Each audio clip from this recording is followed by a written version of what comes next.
Engineering college MBM से pass out हूँ। वहाँ पे मैं 3 साल कॉलेज खेला हूँ जी। टेबल टेनिस के अंदर। मैं यूनिवर्सिटी कलर होल्डर भी हूँ जी। और कैप्टन भी था। तो टेबल टेनिस मेरे रूट में था और मैं काफ़ी टाइम तक खेलता रहा। जी। फिर मैं यूएस में गया, तो यूएस में मैंने मेरे बच्चे की प्रैक्टिस के चक्कर में टेनिस के साथ थोड़ा सा अट्रैक्शन हुआ। जी। फिर मैं 2019-20 से टेनिस खेलना स्टार्ट किया। जी। अभी 2022 के अंदर मैं नेशनल में ब्रॉन्ज मेडल लेकर आया हूँ क्या डबल्स बात के है। अंदर, जी जी जी। बोरो एट 40 प्लस पे। जी। और उस समय मैं कैलिफोर्निया स्टेट भी जीता था। जी। तो ये कुछ छोटा मोटा काम नहीं, करते रहते हैं। बीकानेर का एक ऐसा माहौल है कि आपने बीकानेर छोड़ के, भारत छोड़ के बाहर से बाहर काम कर रहे हैं, कैसा महसूस हो रहा है, क्या संदेश देना चाहेंगे खास युवाओं को? नया वर्ष आ रहा है, इसके बारे में। नहीं, मेहनत करनी चाहिए। आई थिंक मेहनत करनी चाहिए और जब अपॉर्चुनिटी मिले तो अपॉर्चुनिटी ग्रैब करनी चाहिए। हाँ, हमारा सबका रूट बीकानेर से है और वो हमें कंटिन्यू रखना चाहिए। बट अगर हमें अपॉर्चुनिटी मिले और अपॉर्चुनिटी बाहर ज़्यादा मिलती है तो हमें ट्राई करना चाहिए, और एफर्ट करोगे तो आपको डेफिनेटली रिजल्ट अच्छा ही मिलेगा। इसमें कोई दूरा नहीं है कि सुनील दत्त नागल एक अच्छे समाज सेवी भी हैं, अच्छे भामाशाह भी हैं, और अपने समय में इन्होंने बैंक के अंदर जो एक उसके बाद आज एक अच्छे गायक भी हैं और अच्छे अच्छे कार्यक्रम करवाते हैं। नववर्ष पे आप बीकानेर खास को क्या संदेश देना चाहेंगे? मेरी बहुत बहुत शुभकामनाएं, और मैं चाहता हूँ बीकानेर इसी तरह तरक्की करता रहे और सब लोग मिलजुल के रहें और एक बहुत ही अच्छा सौहार्दपूर्ण इन्वायरमेंट जो बीकानेर में है वो कंटिन्यू रहे। अंग्रेजी नववर्ष आप यहाँ मनाएंगे या इंडिया से बाहर? मेरा अभी तक तो प्लान है 29 को निकलने का। 29 को मैं वापस जाऊंगा और मेरी फ्लाइट है, तो प्लान तो वही है कि वापस घर जाके बच्चों के साथ मनाएं। पापा के साथ ऑलरेडी मैं 3 दिन निकाल लिए, लेकिन वहाँ आप किस तरीके से मनाएंगे? हम वही कुछ फ्रेंड्स हैं, फैमिली फ्रेंड्स, वो गैदर हो जाते हैं और कुछ हो हल्ला तो करते नहीं, जस्ट सब मिल बैठ के खाना वगैरह बनाते हैं, सब साथ में खाते हैं और अब टाइम को एंजॉय करते हैं। ईश्वर को मानते हैं आप? बहुत मानता हूँ। हैं? हाँ, मैं कल ही करनी के जाके आया हूँ। अच्छा।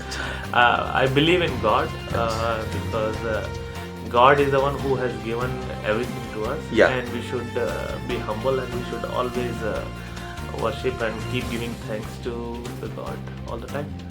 आपको इंडिया के बाहर इतने मुकाम आपने हासिल किए हैं, ग्रीन बेल्ट भी मिला हुआ है आपको, ऐसा सुनने में आया है ना? तो आप कैसा महसूस करते हैं? गर्व महसूस होता है इंडिया पर, या गर्व महसूस होता है परिवार पर, या गर्व महसूस होता है गॉड पर?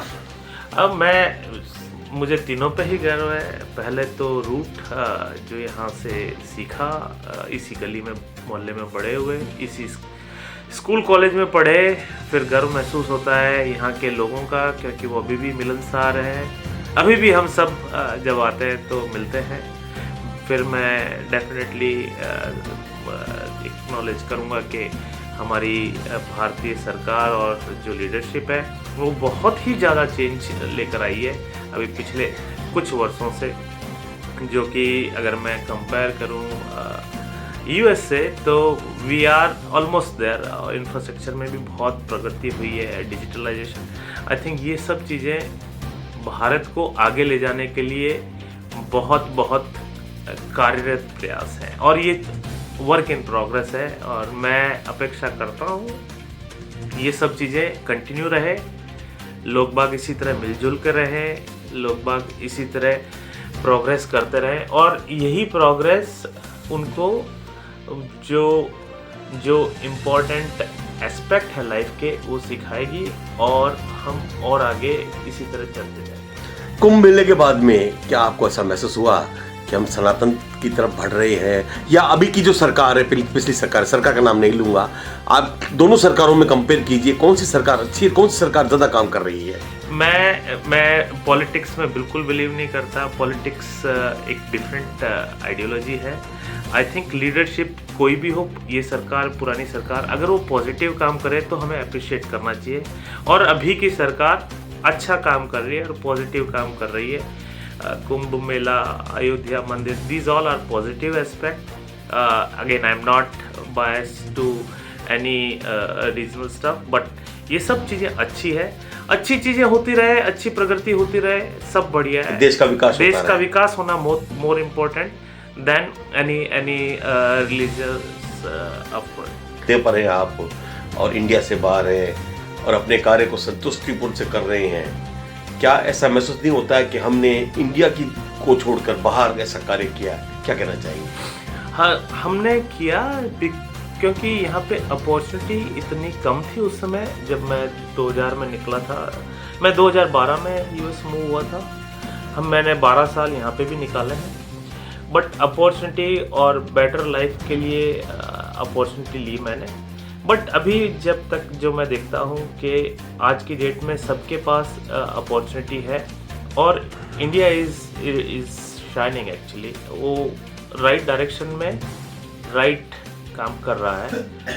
मेरा तो यही है कि if we had that kind of opportunity we could do here, but अभी ठीक है, जहाँ रोजी रोटी लिखी होती है वहाँ जाना पड़ता है। That's how it is. Bikaner के भी कितने मर्चेंट हैं, कितने व्यापारी हैं कि बाहर काम करते हैं, यहाँ लोकल कितना रहता है, बट लोग नौकरी पेशा के लिए, बिजनेस के लिए बाहर जाते हैं। हम भी उसी तरह आगे पीछे होके बाहर जाते हैं और रूट से जुड़े हुए हर साल 1-2 साल में डेफिनेटली हम आते हैं। आप वहाँ से आते हैं, अपने बच्चों को नागरिकता यहाँ की दिलवाई है, वहाँ की दिलवाई? नहीं, हमारे बच्चे यहीं के हैं, बट अभी मैं यूएस सिटीजन हूँ। मेरे बच्चे भी यूएस सिटीजन हैं। हम अभी रिसेंटली बने हैं, तो अभी तो हम वहाँ के सिटीजन हैं। अभी आप वहाँ के सिटीजन हैं, मैं आपकी बात मानता हूँ।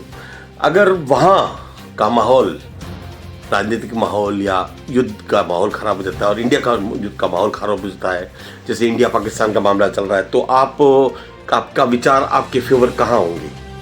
अभी तो इंडिया में कोई डुअल सिटीजनशिप नहीं है, नाइदर अमेरिका डू दैट। सो जहाँ पे तुम सिटीजन होगे तुम्हें वहीं रहना पड़ेगा। अगर आप बीकानेर के तो बीकानेर में रहोगे, अगर आप राजस्थान के तो राजस्थान में रहोगे, अगर आप यूएस के सिटीजन हो तो आप यूएस में रहोगे। तो दैट्स हाउ इट इज। सौभाग्य है बीकानेर का कि इस माहौल में, इस चौथे कुएं के माहौल में आपने इतनी अच्छी पढ़ाई की, आपने इतनी अच्छी उपलब्धि की, अपने परिवार का, अपने कुटुंब का, अपने कुनबे का, अपने माँ बाप का, सुनील नागल साहब का, माता श्री का नाम आपने रोशन किया। ये नववर्ष है, अंग्रेजी नववर्ष मानता हूँ मैं इसको, जहाँ तक ये हमारा हिंदू वर्ष मार्च में आता है, अगर आपको ध्यान हो तो। फिर एक बार दोहराना चाहता हूँ कि आप बीकानेर क्या, राजस्थान क्या, भारत के नागरिकों को क्या संदेश देना चाहेंगे? बस यही कि जो पहली बात तो सौहार्दपूर्ण तरीके से रहें, बहुत अच्छी बात, प्रगति करते रहें, बहुत अच्छी बात कही, अपने माँ बाप का ब्लेसिंग लेते रहें, बहुत अच्छी बात, का ध्यान रखें और पॉजिटिव करें, मतलब नेगेटिव चीज़ों से दूर रहें और पॉजिटिव और हम्बल रहना बहुत ज़रूरी है। मेरे से कितनी बड़ी गलती होगी, मैंने आपसे इंटरव्यू लिया, आपसे मैं रूबरू हुआ, आपकी बाइट ली, आपका नाम नहीं पूछा। अपना नाम? मेरा नाम सुमित नागल है और मैं चौथेना कुआं वकीलों की गली में रहता हूँ। और ये बहुत अच्छी बात की, चौथेना कुआं वकीलों की गली बहुत तंग गली है, जहाँ आप मोटरसाइकिल नहीं घूम सकती। आपने इस माहौल के अंदर पूजनीय माता श्री भगवती नागल और पापा का आभार व्यक्त करता हूँ और I will thank them for all the good upbringing they have done to me, my brother, and all in our relationship. Because of that we are here and we are blessed and we hope that we will continue to do the good thing for us as well as for others. आज हमारा देश, आज हमारे युवा जो नशे में जा रहे हैं, नशे गर्त के अंदर जा रहे हैं, उनके लिए एक बहुत अच्छा संदेश दिया नागल साहब ने कि माता पिता प्रथम गुरु, के बाद में भगवान है। मैं अपने सहयोगी अजय त्यागी के साथ के कुमार आहूजा, बीकानेर फ्रंटियर, बीकानेर।